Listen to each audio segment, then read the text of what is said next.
Okay, good afternoon, everybody. I'm Arindam Bag. So, our topic you can see here, it's CC14. So, I'm going to deal with some of the topics from this particular area. Um, One of them will be Kamala Das, the introduction, and another will be, I guess, Dirozio, the half of India. These two topics are assigned to me. So, I'll try my best to explain things before you. So let us see uh, the author's identity. Who is Kamala Das? So I am using Wikipedia over here. You can see I already shared this page to your um, WhatsApp group. So please check there if you need to check anything else, because I am going to point out the most important things over here. And if you want to go through, or if you want to see a bit more details, then you can directly visit this particular web page. So what we have here, you can see that in the syllabus it is Kamala Das, but here you have Kamala Suraya. So there's something you need to know about this also, because it will be explained to you why the title has been changed. Okay, so what the information we got here. So she was born in the year 1934, 31st March, and she passed away in the year 31st May 2009. Sorry for the background noise. I have some cell phones back there and somebody is calling. Sorry for that. Please ignore that. So she was born in the year 1934 and she passed away in the year 2009. So her popular name is her pen name is, she is known by this name, Madhavi Kutti, and married name was Kamala Das. But this particular name is no here. Why it is like that? So I will come to that. So basically she is an Indian poet in English, an author in Malayalam, another language from Kerala, and her popularity in Kerala is based chiefly in her short stories and autobiographies.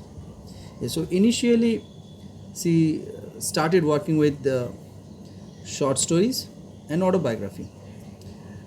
Then later on she started writing in the name of Kamala Das, and her works has some typical characteristics. Those things were actually, explicit autobiography, something which takes a lot of courage. Being a woman in India, and if you are speaking explicitly, boldly, that is very not very common in India back then. Right now we have so many writers who are actually very bold and very effective also while expressing themselves.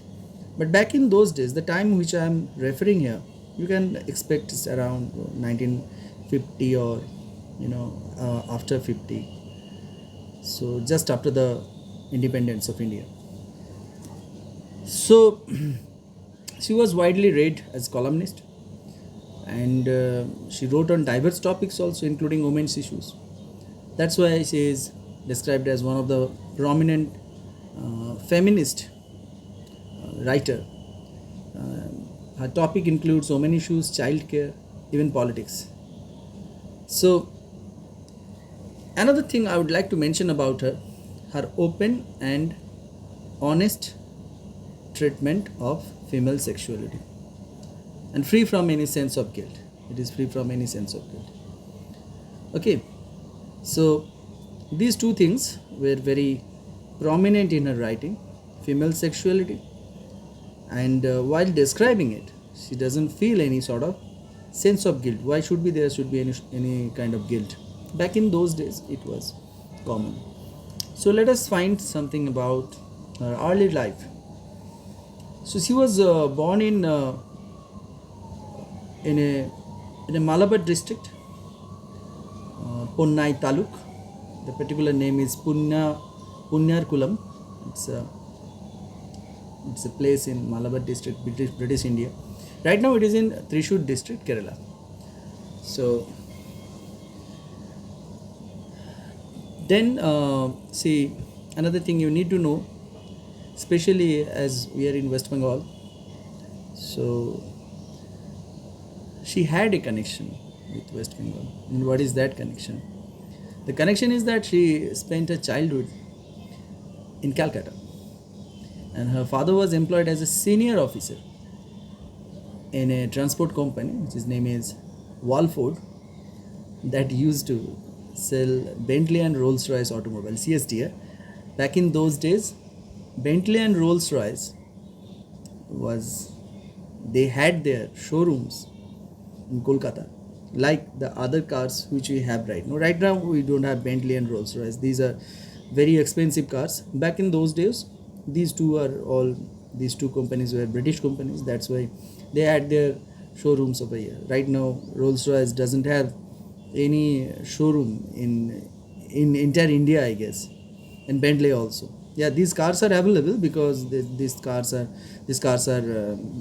directly imported from Britain, I guess, UK. So her mother was Balamani Amma, and Kamala Surya also excelled in writing. Love of poetry began at the early age through the influence of her great uncle Nalapat Narayana Menon. Her uncle was a great writer and a prominent writer in his time. So when she was only 15, remember this one because it has a reference in the poetry which I am supposed to deal with. In that poetry also it has been mentioned that she was married earlier. She was only 15. Back in those days, that means she was born in the year 1934. Then 15 years around, that means 1949, I guess. My maths are not very good, but still 1949, just after the independence of India. Back in those days, the minimum age to marry, especially for the females, there was no bar, I guess. So she was only 15. Right now, if you do that or if anybody does this, it will be unlawful. But back in those days, 15, she was only 15 when she married bank officer Madhav Das. Now you got this idea that why her name is Kamala Das. So her husband was very supportive, and he encouraged her writing interests. So she started writing and publishing both in English and in Malayalam. Calcutta in the 1960s was tumultuous time of arts, and Kamala Das was one of the many voices that came up and started appearing in cult anthologies along with a generation of Indian English poets. So there was after the independence, there has been a lot of change, not in the administration, not in the country governance, but also in the social life, from the aspect of arts and literature. People were expressing themselves. They were trying their hands in poetry and other sort of writing. They are ventilating their opinion through various medium, and they were showing their creative sides also. So it was like a boom at that time that suddenly a lot of people they contributed in literature, and Kamala Das was one of them. So she chose the language English. Indian English poets was very few at that time. Not everybody was very much comfortable with this language, but many people were writing in this language. Many people. Kamala Das was one of them, and she chose this language, and she published 6 of her poetry in this language. Her literary career. There are many Malayalam short stories, as well many poems written in English, and she Um, she was also a syndicated columnist, used to write in paper in the editorial part.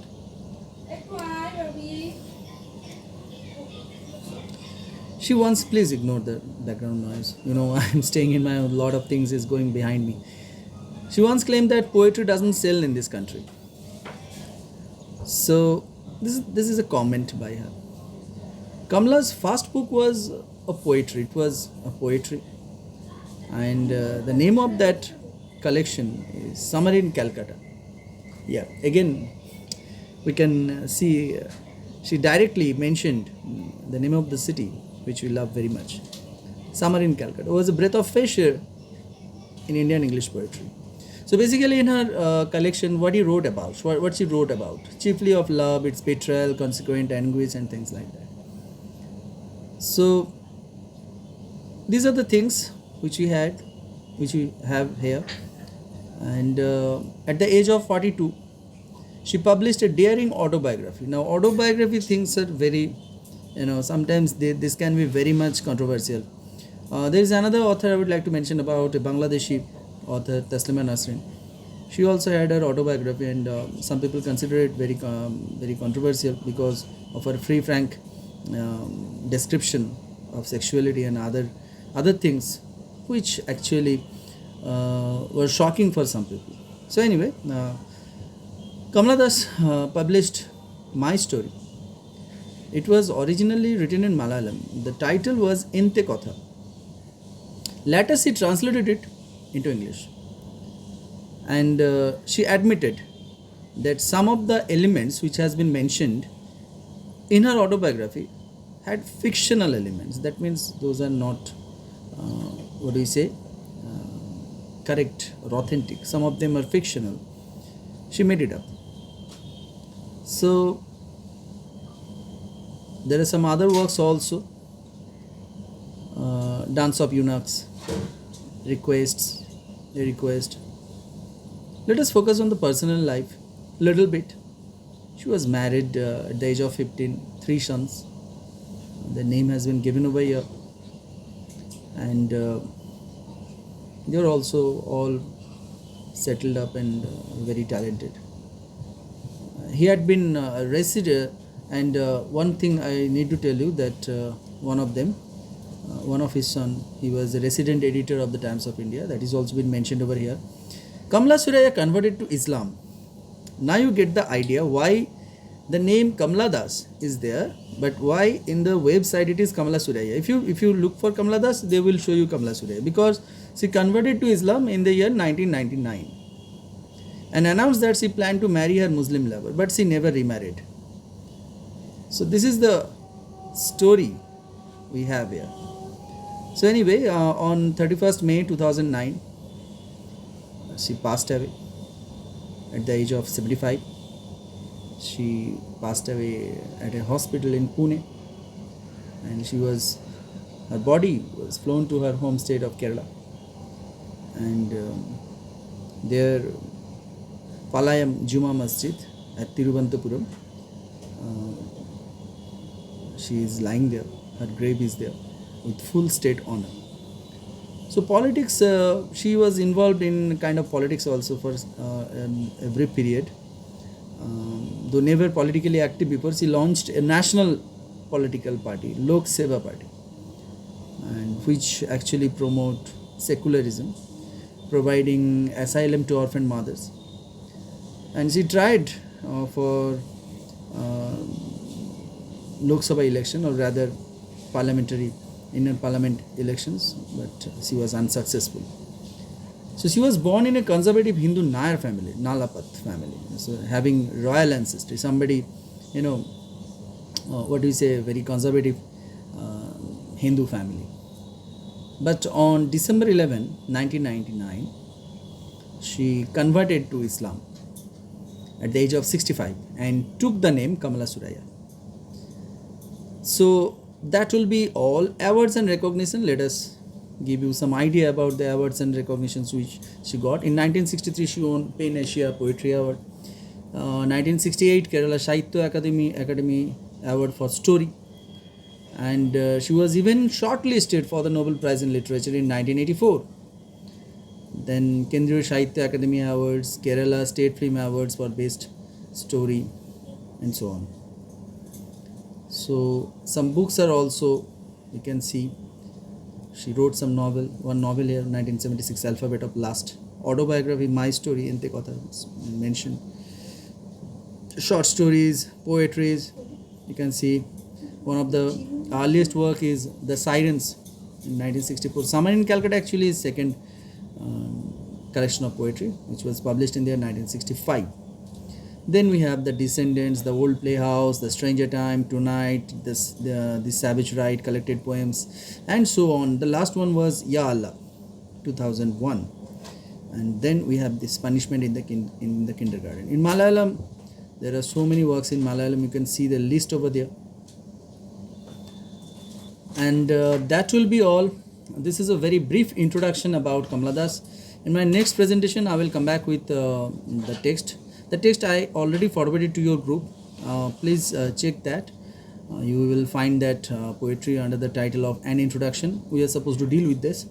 I already shared that PDF file beforehand, so that you may read and go through that one. Thank you for watching my video. I hope I give you a little bit of idea about this great poet.